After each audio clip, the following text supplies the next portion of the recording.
रवि रंजन भैया क्या बात है पूछा था चार दिन में चमके लागल चेहरा पलाई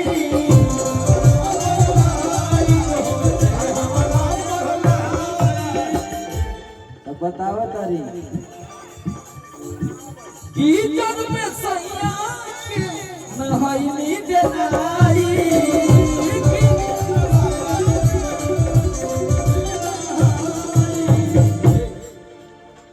कि कैसे बनम के कोना सुतैलू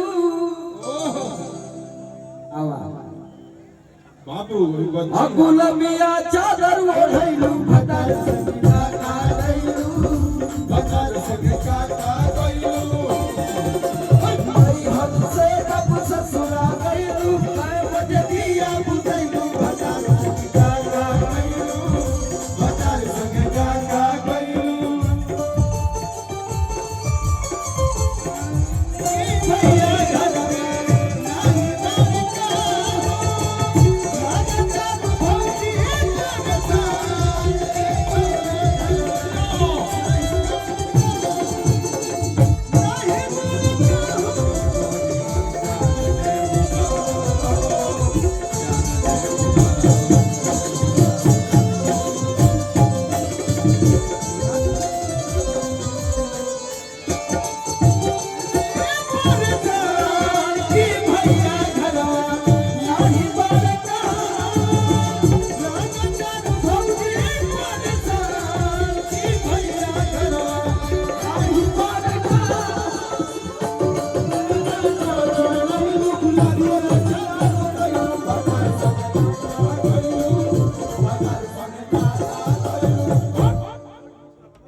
एगो मुखरा और सुना देता नहीं आप लोगन के ओकरे बाद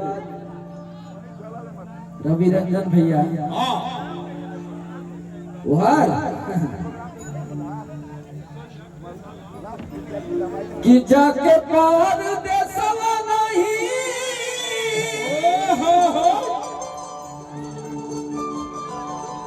हर की लागत होई निंदिया जब सोवत होई है ना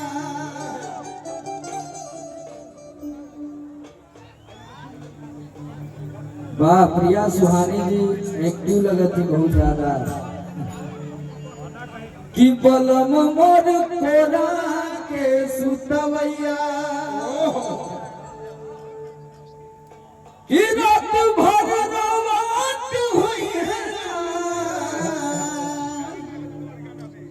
जेकर में हरारू नहीं हर चल जाले या बहुत चल जाले तो देखबे करला कितना तकलीफ में रहना देई अब बबुआ हमरो चल गल भाई से खोजत नहीं खोजला भगवान का सुधार में है नहीं हाले बस तू खोजेला लेकिन कहला कि हवेली पे आओ तो के आई तोरे साथे सुंदर अति सुंदर हे सुंदरी हम तुम्हारी सुंदरता से प्रसन्न हुए बस एक बार मेरी हवेली पे आ जाना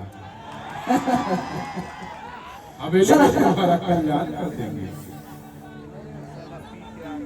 चला भैया हर की रोवत रोवत भीज गइल बासिया से है तकिया यो मेरे भाई जियो अके करा याद में जागत बाड़ू सारी सहारी रतिया बताओ तारी कि जाके पार देसा नहीं और की लागत हुई निदिया जब सोवत हुई है ना के सुतवैया रात भर कोरा के सुतवैया रात भर रोवात हुई है ना बलम मोर कोरा के भीज गइल बा सुआ से है तकिया एक राजा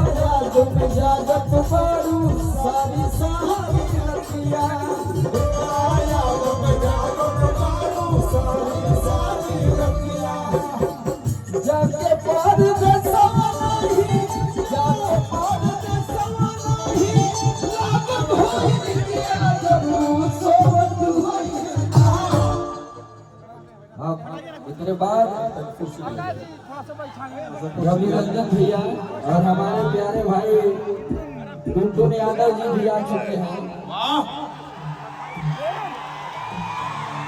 अभी हमको लगता है कि भोर तक इतने कलाकार आ जाएंगे कि और साथ पाँच सात दिन यहाँ पीरों में प्रोग्राम चलिए। एक बार टुनटुन जी के लिए जोरदार ताली हो जाए भैया। सभी लोग ईरान स्टार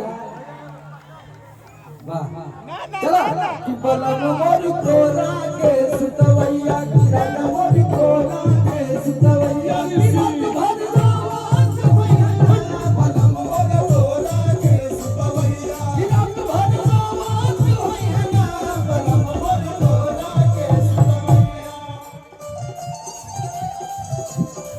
ओहो आइए साथ अनुपमा यादव। तो देखिए अनुपमा यादव जी भी आ चुकी हैं। एक से बढ़कर एक कलाकार इस मंच पे आते रहेंगे। आप लोगों का मनोरंजन होता रहेगा।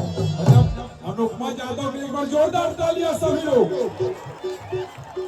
ऐसे ही छेले रहा स्थान ला।